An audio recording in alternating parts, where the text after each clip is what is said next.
Hello, quizzers, and on to our second installment. This time, Matthew 1. Matthew 1. The fulfillment of God with us in our continuing theme of fulfillment. So, first off, in Matthew, we have a long list of begots. Begots that you quizzers are not beholden to memorize, fortunately. Exceedingly boring stuff. Unless you're interested in trivia and trivial discrepancies that we discussed way back in Luke. Well, if you remember, if you were around for Luke, well, let's not go there. Yike. How about that, Luke?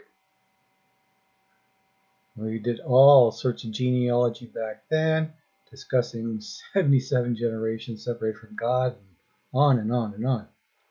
But we're not going there right now. We're going back here. Matthew 1. So, R.T. France and D.A. Carson resolved those discrepancies between Luke and Matthew, much like our Liefeld did back then, back when we studied Luke, agreeing that Luke gives the fuller account of the genealogy of Joseph. Knowing full well that the genealogy of a surrogate father of Jesus was relatively irrelevant. Relevant only to the point of fulfilling a specific prophecy, a prophecy about as veiled, well, I should have brought a veil, as the place or the birth of Jesus was veiled. Yeah, it was Bethlehem, or not Nazareth, remember?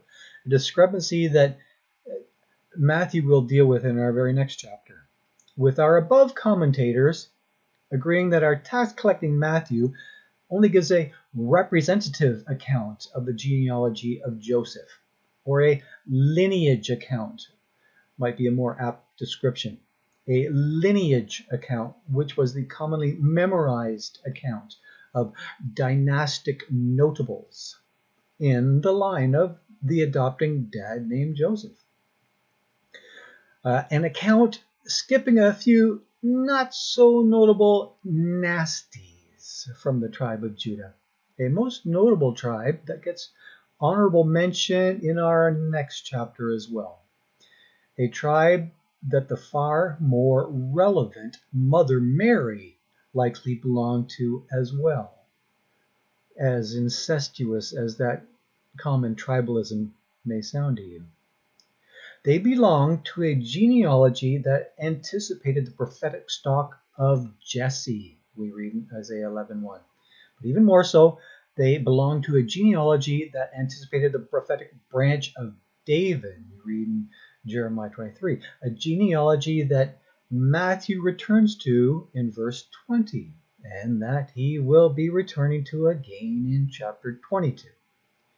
To that end, King David is a major notable in both of those lists of begots, with David even getting honorable mention in Matthew's slightly abridged list, just in case you missed that mention of David the first time. Yeah, getting double mention. However, according to France et al., this was merely a representative account from the traditionalist Matthew, who was formerly called Levi. Yeah, he was from the tithe-collecting tribe of Levi.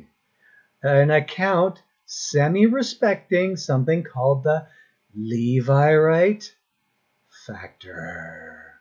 Semi-respecting the Levirate marriage promoted by Moses way back in Deuteronomy. Yeah, way back in Deuteronomy there. A traditional factor penultimately recognizing Jacob as the father of Joseph. Jacob. Although that was merely a virtual fatherhood of Jacob, when in reality the step-brother of Jacob, Eli, actually stepped up to the plate and fathered Joseph both in name and deed. He lied with his brother's childless wife and became a helicopter parent on his deceased brother's behalf. Okay, it wasn't funny. We have some ancient evidence of that peculiar stepping up from the 3rd century historian Julius Africanus. Yeah, take a look at him here for a minute. Julius, sorry. Yeah. A largely unknown historian that factors largely on our traditional date for Christmas. You see, that stepping up was a highly respected obligation among Jews back then. An obligation that Onan would have done to respect in Genesis 38:8. And Judah thereby lost a disobedient son as a result of his not stepping up to the plate with a rather attractive Tamar, a widow that was definitely attractive enough for his father to step up to. Now, D.A. Carson suspects that the very same Levirate factor was also involved with Shealtiel in verse 12, in that very long list of begots, that his brother Pedaiah stepped up to the pedantic plate for that one. He stepped up, as did the virtuous feet of Boaz, also mentioned in this somewhat abridged list of Matthew's. Yes, with the foot soldier Boaz, thereby honoring his deceased relative, who was the not so notable Mahlon, as well as honoring his grieving in-law Ruth. Remember her? Not to mention securing the family inheritance for both of them by that. A securing which is generally good for both parties involved. So how's that for a practical application for you, Christmas, huh? Too bad it's illegal now, huh? Even illegal in Israel. Then, following all that strangely incestuous stuff of this chapter, we now come to the fulfillment stuff. We now come to the fulfillment of the Messiah stuff, the great fulfillment, if you're into greats. We now come to the birth of Jesus Christ, according to excellent textual critic Philip Comfort, who we introduced in our last video. Here's some text that we are examining, courtesy of Codex Sinaiticus. Give you some sense of Codex Sinaiticus. Right there. Ooh, ah, ooh, ah. Bigger, bigger, bigger, bigger. Bigger, bigger.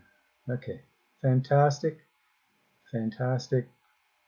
Manuscript came out around 400 AD. Which is so here we have a peculiar translation of Comfort's that I happen to like.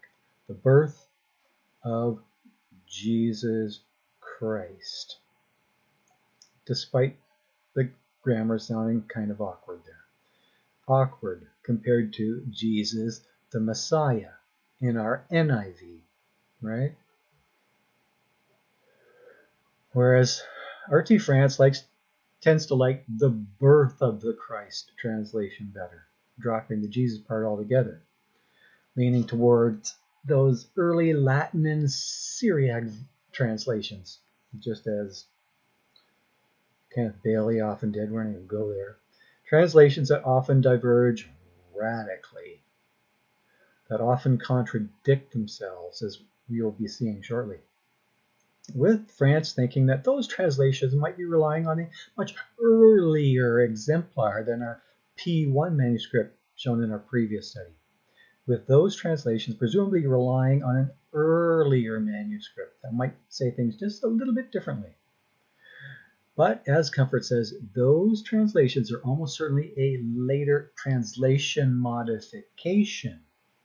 A translation modified and simplified for Latin and Syriac speakers, just like the Christ part was modified into Messiah for our uncouth and uncultured benefit by the NIV. So we'll be wary when R.T. France defers to similar translation modifications in future commentary, whereas our other highly reputable manuscripts remain in their original Greek language, where they invariably retain the very word Jesus. Manuscripts that do not front the postpositive and anaphoric Christ, since that is cheating. But here we have an even more strange begottenness in Jesus, and an even more profound stepping up for us contemptuous sinners by that semi-close relative of ours called Jesus. Yes, a stepping up by means of a radical stepping down. Now, do you see any application to us there at all, quizzers? With that gracious stepping up, Jesus having a very peculiar spiritual begottenness, not unlike that of heavenly angels having their way with human women. What?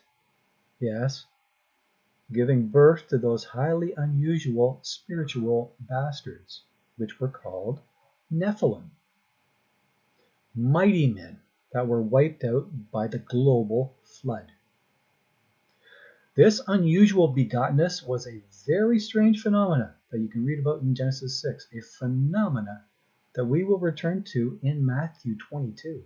Yeah. A very strange phenomena and interpretation that our previous commentator, Tom Schreiner, as you recall, unabashedly endorses. That an ancient Near Eastern scholar that I'm currently reading named Michael Heiser unabashedly endorses in a book that I recently found in Bancroft last week. Yeah, found in a bookstore. Wow. Well, it wasn't the chapters or anything. And I am strongly inclined to agree with him. And so here is a 2017 excerpt from Heiser on those Nephilim. This new research comes from a thorough re-examination of the Sumerian and Akkadian flood epics. These insights were skillfully culled by cuneiform scholar Amar Enes. Yeah, I added that. If you ever watch it, Irving Finkel, he's zany, funny. A scholar named Amar Enes in a 2010 journal article. Enes's article is the most current study on the Mesopotamian Akalu. Okay, all right, Akalu, and the most recent study available anywhere in any form. Yeah, it supersedes all preceding work on the subject. It deals a death blow to any non-supernatural interpretation of Genesis 6, 1-4. What this means is that every commentary on Genesis you've come to trust can no longer be trusted on this passage because it was written, nice spelling's bad there, because it was written before this new groundbreaking research. Positively gushing, huh? So for an excellent presentation of this begottenness phenomena, you can see YouTube here as well, where oh yeah. Can I get audio? Audio? No audio? No audio. Oh well. Okay. Trash that. Okay. Now, to dispute this very strange phenomena is to dispute signs and wonders altogether. It is to dispute the very possibility that the metaphysical can directly interact with the physical. A metaphysical like space and time, or gravity and light, for instance. Something that is, by definition, something beyond the physical. To that end, the famous writer of the book on gravity, and light, Isaac Newton, you ever heard of him, completely trashed his fellow philosopher on that metaphysical issue. He trashed the very popular Rene Descartes for denying that the metaphysical can interact with the physical in a very real sense. Trashed him for denying that the metaphysical can impact the physical in a very physical manner. Something we are equally stupid with in our current considering of a Big Bang theory and the theory of evolution. Theories that are entirely naturalistic, that are entirely empirical. It seems that our metaphysical, spelling again, metaphysical intellect has not evolved all that much since the 17th century of Newton. Instead, those current considerations just mentioned are a profound stepping down of metaphysical intellect.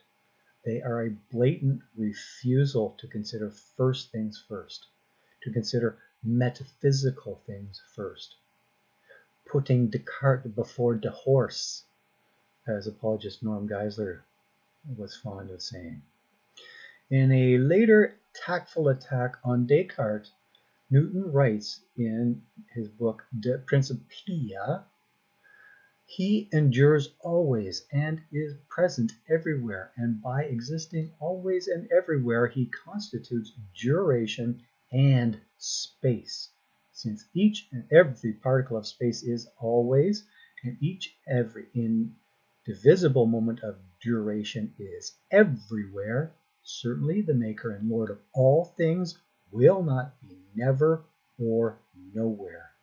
God is one, and the same God always and everywhere. He is omnipresent, not only virtually, but also substantially. For active power cannot subsist without substance. So likewise in this foreword by Matthew, we now have the virtual or metaphysical Messiah being introduced as being born into physical constraints, being born of definite substance, being born of a virgin at that. As if that virginity were even necessary. Then, according to our translation and according to France, with that peculiar virginity of Mary's ending very shortly afterwards, which is entirely contrary to the scholarly Jerome, which we will discuss further, and entirely contrary to the perpetually prudish Rome.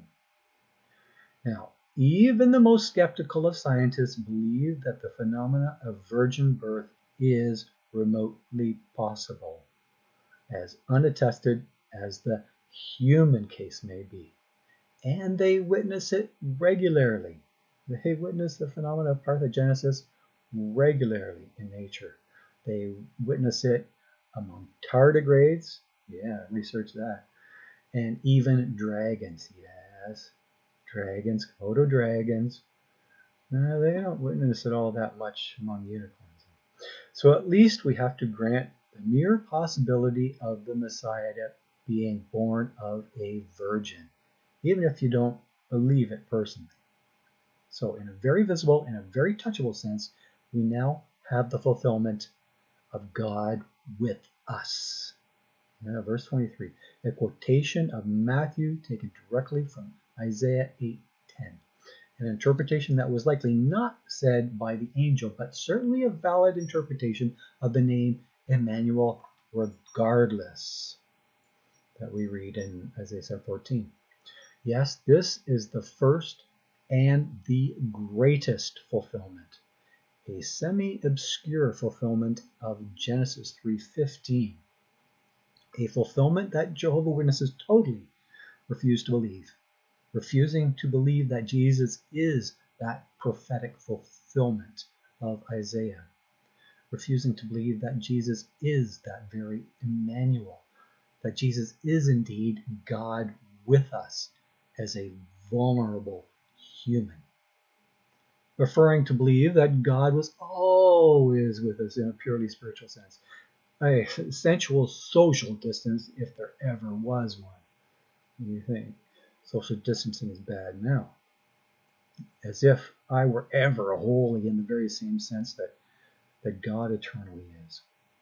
Which is to say, I was never ever holy, and we never ever had a real Messiah before. He is totally new, and he is totally unique. About as unique as a unicorn, you might say. To strain a metaphor, he is a unicorn stepping up to the plate for me and possibly for you. A unicorn with one heck of a bat that will bruise the serpent's head, with a mysterious bat that will knock the devil's spitballs right out of the park, leaving his evil spit behind, leaving the spit on the cross.